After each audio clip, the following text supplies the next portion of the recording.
welcome to day 18 of the Forks Over Knives Challenge.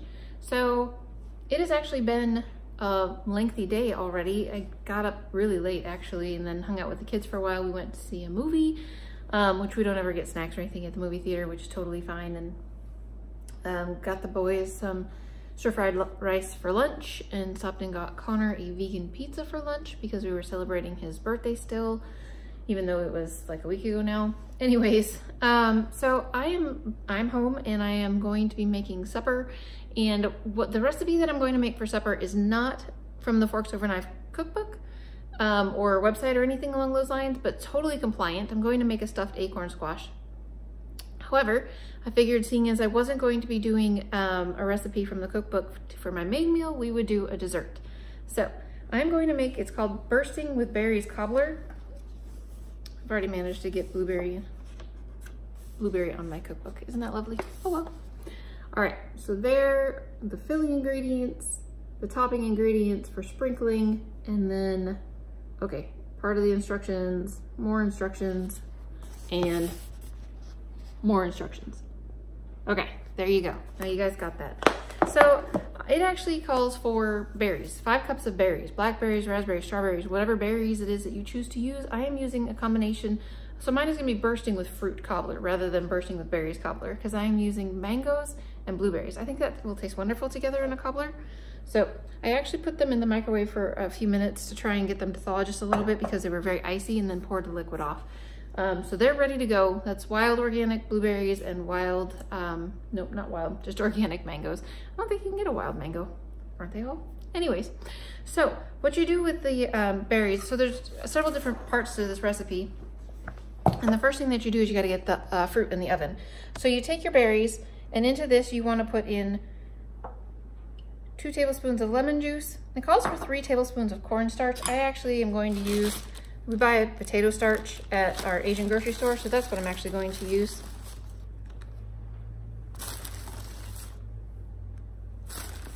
Okay, so there's 3 tablespoons of that. 2 tablespoons of lemon juice.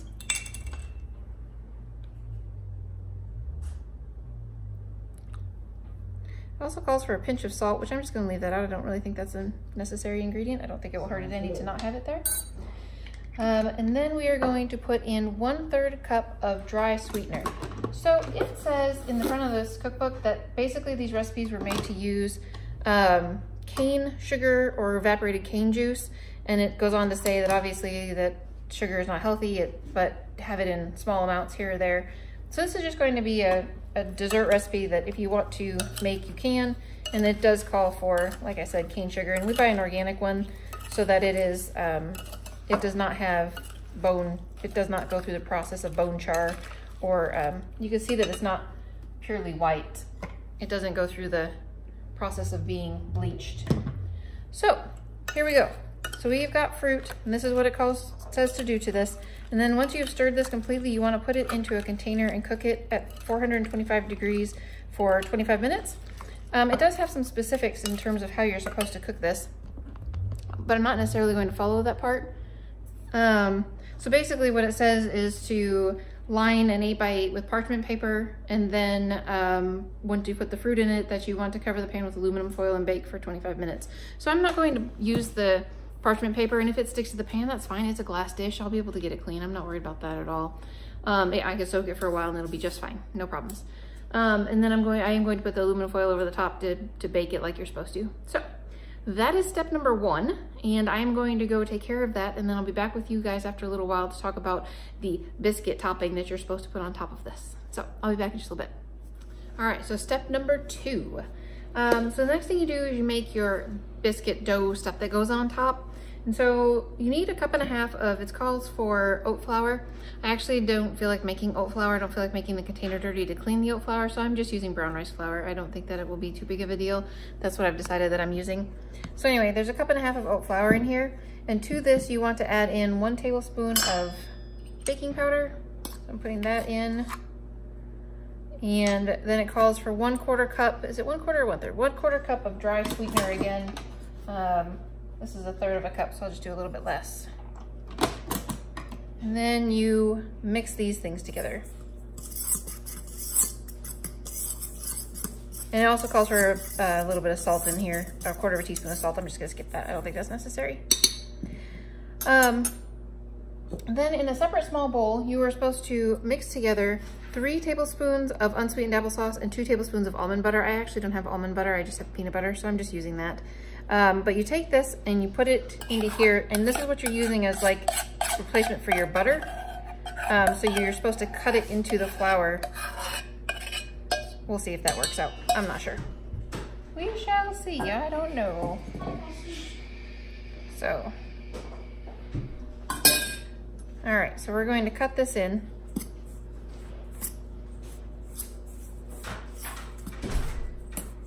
The little boy's coming and going in and out. It's a beautiful day outside. All right. Cut that in like it is. That works really well, actually. I do this a lot with aquafaba when I'm making like homemade brownies or something. Instead of using a fat, I'll use the aquafaba and cut it in like this, and it does the same thing. Okay, so you cut that in until it's crumbly, add the milk mixture, and then stir until moistened. So the milk mixture is actually a half a cup of plant-based milk and then 1 teaspoon of apple cider vinegar. Makes it super, super thick and gross. Gross, gross, gross. Curdled. Curdled and yummy. All right, so we'll mix this together. It says to mix together, but not to over mix it. Which again, I'm very good at doing that. There's a whole bunch of flour at the bottom still. Let's see. Almost. You know, I was supposed to put vanilla in here at some point. Okay, you know what? Here we go. We will just sprinkle in 1 teaspoon of, I'm using the vanilla powder rather than the vanilla extract. I'm just going to sprinkle in the teaspoon and then just mix that in again. Sorry, that was supposed to go in here at some point. But it did call for extract. I just like to use the vanilla powder because it smells so delicious.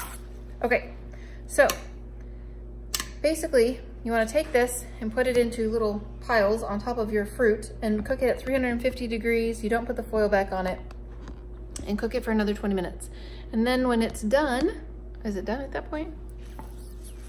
Yeah, then it's done and it's ready to go.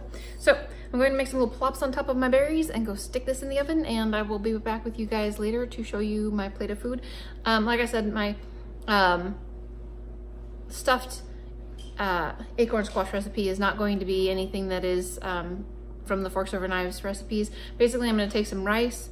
I'm going to already cook brown rice and black rice and some cranberries and scallions and a little bit of the Better Than Bouillon veggie broth and cook it up on the stove and put some seasonings in it. I haven't decided what yet. Maybe some thyme or some, yeah, maybe some thyme. That would probably be very good.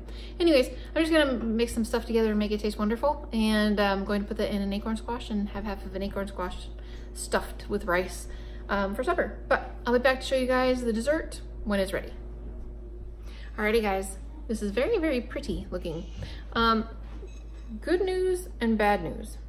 Good news is the blueberry mango part is fantastic. Bad news is I don't like the topping. Like, I don't like it at all. The fruit part's really good. The top part is, I don't know. I don't like it.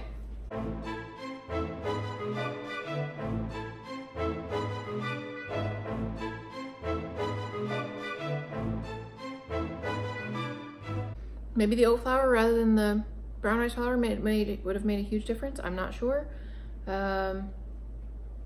Maybe the almond butter rather than the peanut butter would have made a huge difference. I'm not sure. I'm just not a huge fan. It's okay. It's not great. But the fruit part is delicious. So I'm just gonna turn it upside down and dig the fruit off the bottom, and it's gonna be wonderful. So there you go. Ugh, itchy today. So anyways, so it is a weights day, so I need to get that done. And otherwise, I don't have anything else exciting to tell you guys.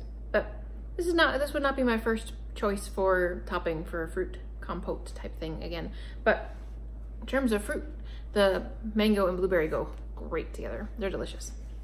Alrighty guys, that's it for me for today. I hope you had a good one. Oh, my acorn squash was really, really good. I'll show you a picture of it real quick right here. It was delicious. Rice, cranberries, black rice, scallions, water with a little bit of broth, and cooked it on the stove till it got thick and stuff, and it was like congee-ish.